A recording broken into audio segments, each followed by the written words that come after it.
Nous rejoignons évidemment totalement l'objectif du président de la République et que nous souhaitons qu'il y ait de plus en plus d'apprentis qui partent en mobilité. C'est un secteur qui est en pleine explosion. Dans la programmation 2014-2020, nous avions un budget de 1 milliard et quelques. Et sur la période 2021-2027, ce budget uniquement pour la France est passé à 2,2 milliards.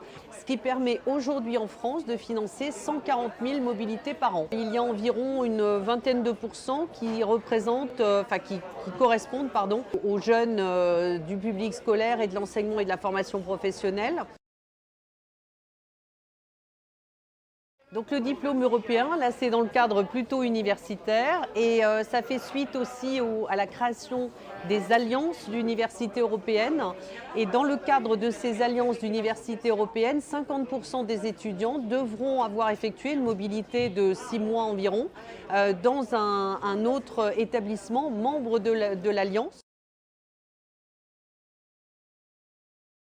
Alors notre horizon à nous, c'est celui fixé en 2017 par le discours en Sorbonne du président de la République, c'est-à-dire d'arriver à porter 10 millions de mobilités pour les jeunes pour les prochaines années, en tout cas avant 2027 si possible, soit autant que pendant 30 ans, 35 ans du programme.